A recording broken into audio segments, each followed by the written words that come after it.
Oh, so they finally saw it. That one picture. That single photograph that shattered every assumption they'd built about you for years. The image that made their blood run cold, because in that moment, in that frozen frame, they realized something absolutely terrifying. You've been acting this whole time. Every smile, every word, every carefully measured response. It was all performance. And the person staring back from that photo, that stranger with your face, that's the real you. The one they never knew. The one they never saw coming. And now they can't unsee it. Welcome to the unmasking. Let's rewind for a second because this story doesn't start with that photo. It starts with the version of you they thought they knew. The character you played so convincingly that even you almost forgot it was a role. They saw someone soft, someone safe, someone predictable.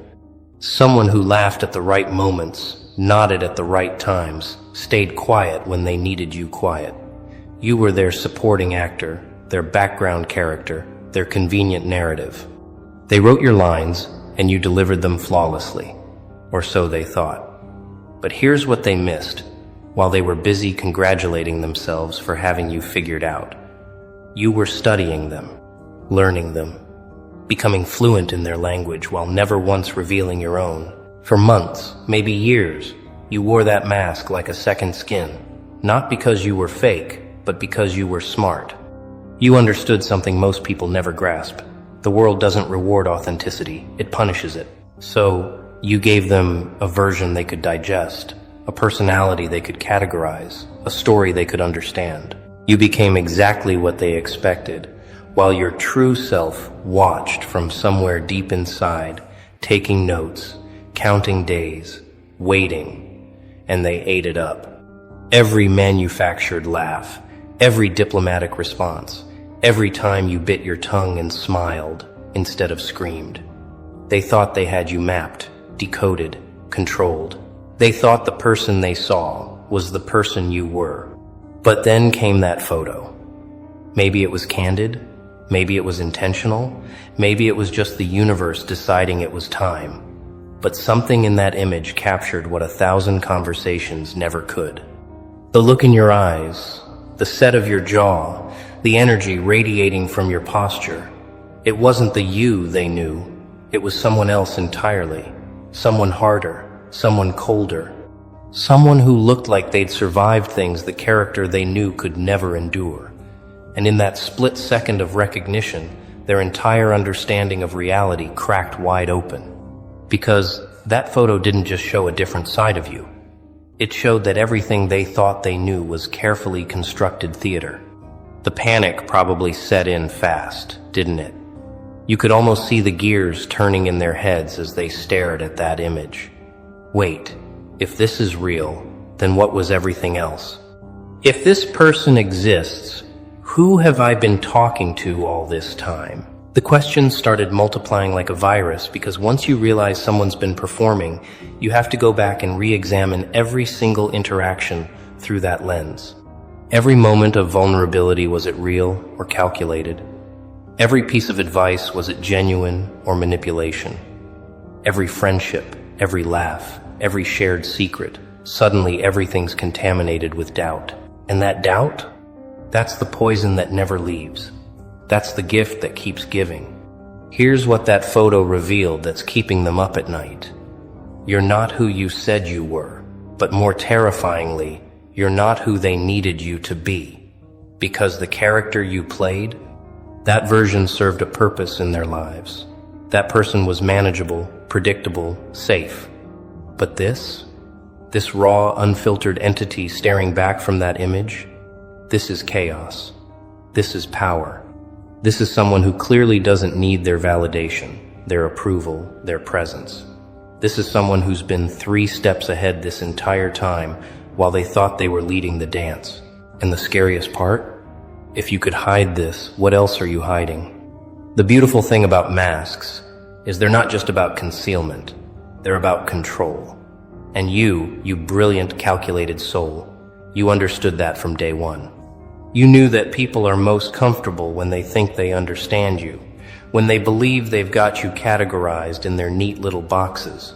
So you let them. You handed them puzzle pieces that fit their narrative, pieces that made sense in their limited worldview.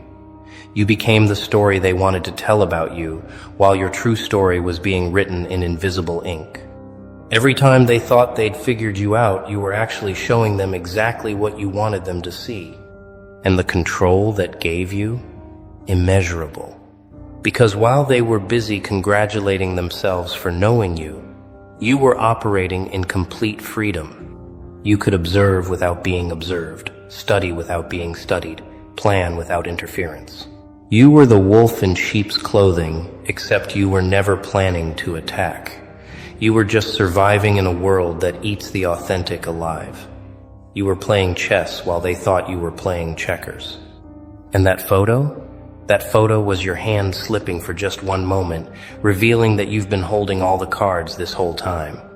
Now let's talk about what happens in their heads after that revelation. First comes denial. No, that's just a bad photo. The lighting's weird. They're reading too much into it. But denial doesn't last because that image keeps calling them back. They zoom in, looking for proof that they're wrong, but every detail confirms their worst fears. The way you're standing, the expression you couldn't quite control, the energy that's so drastically different from the person they thought you were. Denial crumbles into confusion. How did I miss this?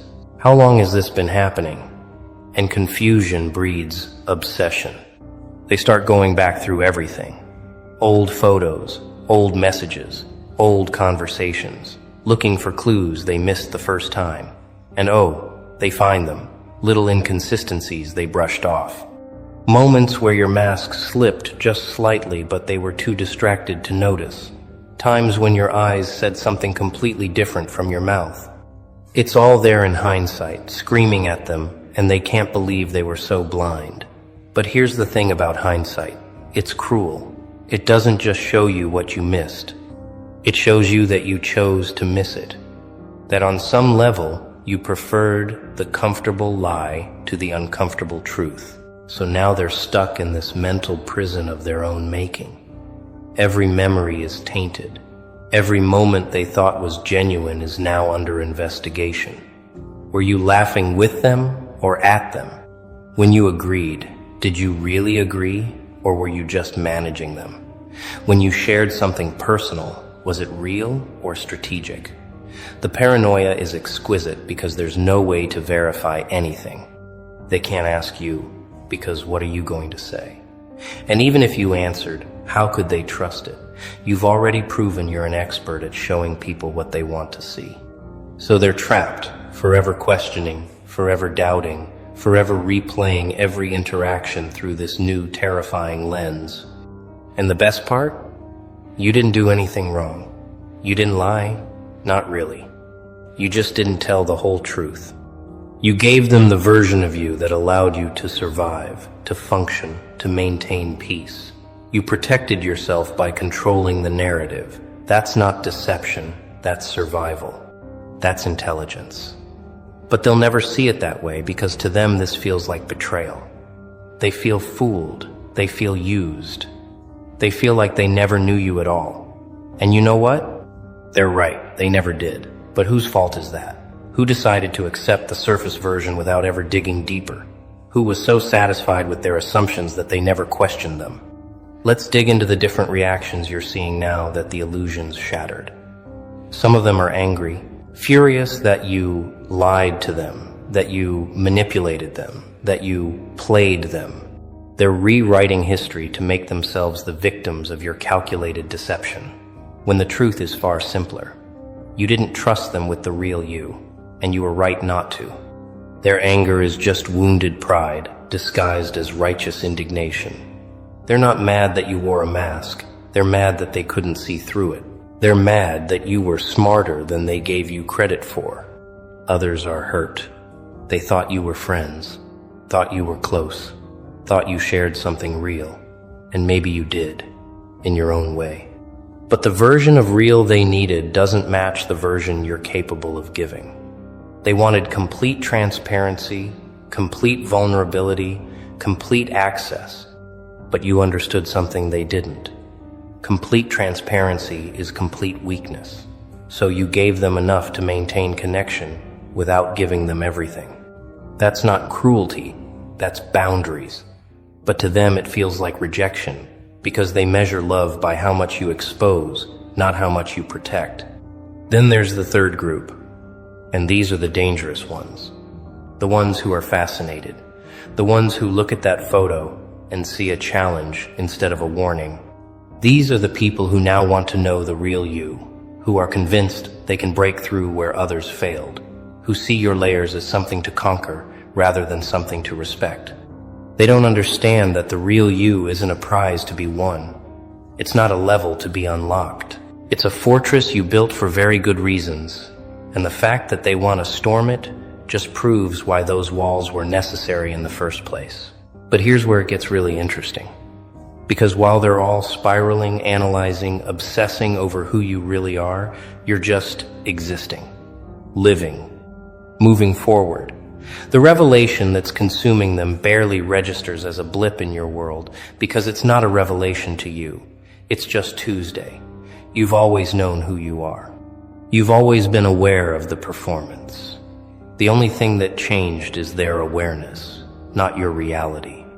And that might be the most disturbing part for them. The fact that this earth-shattering discovery that's rewriting their entire understanding of you is, to you, completely mundane. Think about the power dynamic here. They're scrambling to understand, to make sense of it all, to find solid ground in this new reality. Meanwhile, you're unbothered.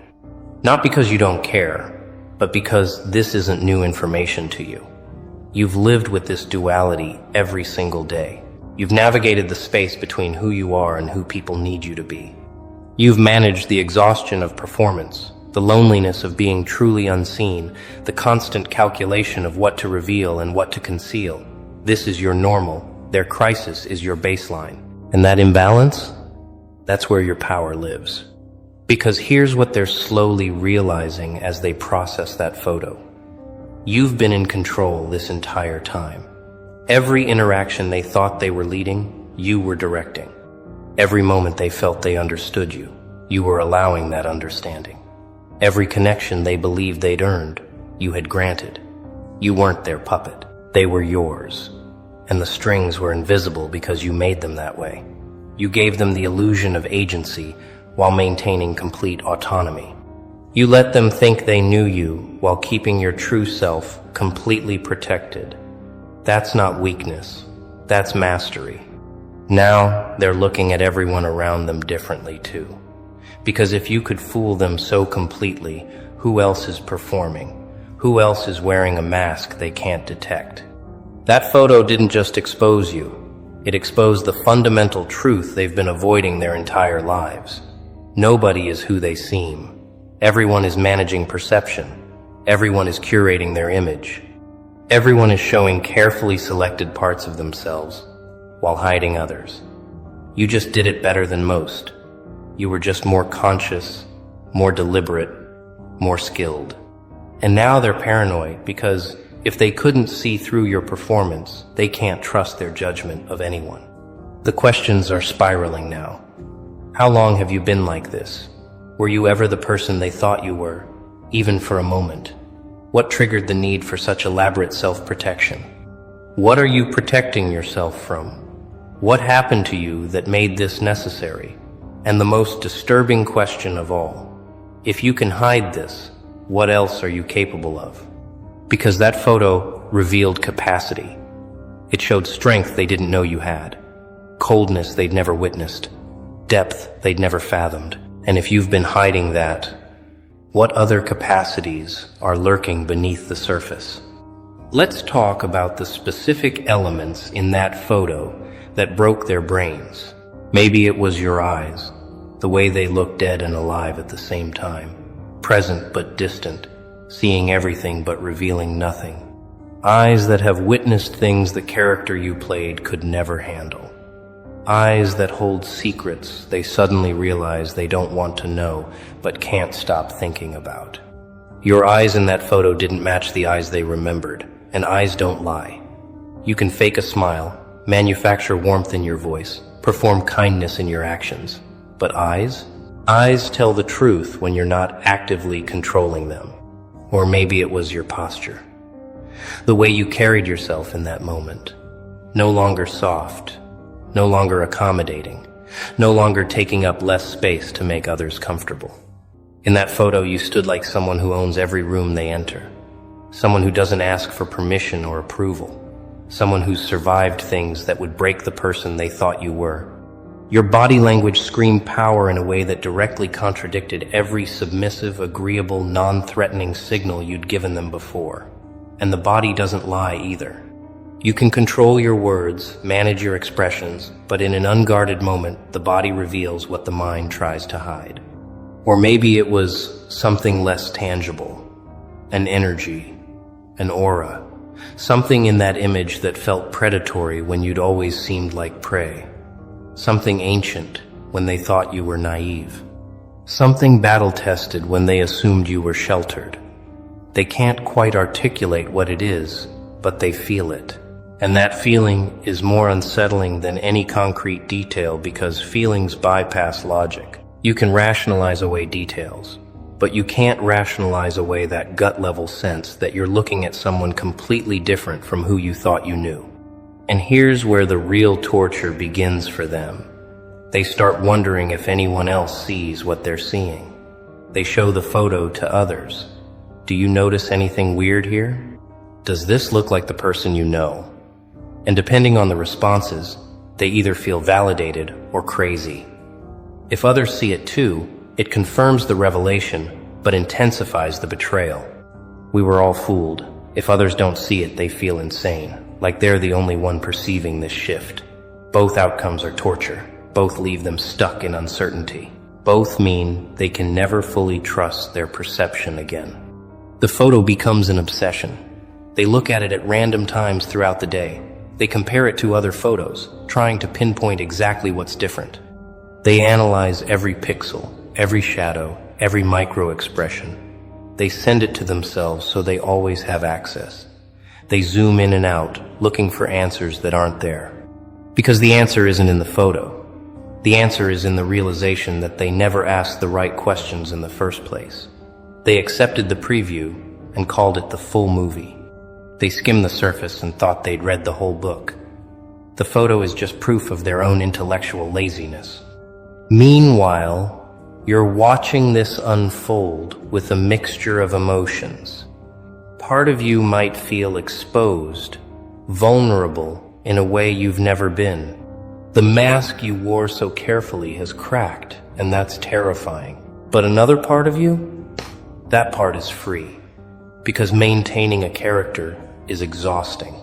Remembering your lines, staying in role, never breaking character even when you're alone, because what if you forget how to play the part? It's a specific kind of exhausting that only performers understand.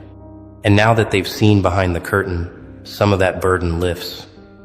You don't have to be as careful anymore. They already know something's off. The cat's out of the bag, at least partially. But you're also strategic enough to know this doesn't mean full revelation. One photo showed them there's more to you than they knew. It didn't show them everything. There are still layers they haven't seen, depths they can't fathom, parts of you that remain completely hidden. That photo was like opening the first door in a house with 100 rooms. They've discovered there's more to explore, but they have no idea how vast the property really is. And you're not giving them a map. If they want to discover more, they'll have to earn it, and most of them won't. Most will stop at that first door, overwhelmed by what they've already found. Let's address the elephant in the room. Why did you create this character in the first place? Because nobody performs without reason. Nobody builds elaborate personas for fun. The character you played was constructed out of necessity, born from past wounds, designed to prevent future ones. Maybe you learned early that your authentic self wasn't safe. That being fully, you invited judgment, rejection, punishment. So you created a version that could navigate the world without getting hurt. A version that people could love without ever really knowing you. A version that could be destroyed without destroying the real you. Or maybe you learned that your true nature intimidated people, that your intensity, your intelligence, your complexity made others uncomfortable. People prefer simple narratives, easy to digest personalities, characters they can understand within 5 minutes of meeting. Your full self doesn't fit in that box.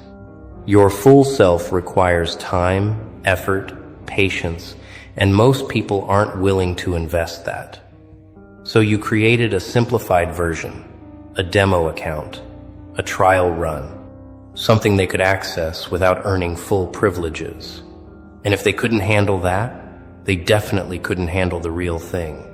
Or perhaps you realized early that information is power, and giving people full access to who you are is giving away all your power. The more they know, the more they can hurt you. The more they understand, the more they can manipulate. The more they see, the more ammunition they have. So you controlled the flow of information. You revealed carefully selected pieces while keeping the critical components locked away. You gave them enough to build a relationship on, but never enough to truly control you. That's not paranoia. That's wisdom earned through pain. Whatever the reason, the character served its purpose. It protected you. It allowed you to function in a world that punishes authenticity. It let you maintain relationships without complete vulnerability. It gave you the appearance of openness while maintaining actual privacy, and it worked perfectly until that photo, until that single, unguarded moment where the real you flickered to the surface long enough to be captured. Now the question is, what do you do with this exposure? Do you lean into it? Let more of the real you emerge? Or do you double down, repair the crack in the mask, go back to playing the role even more carefully?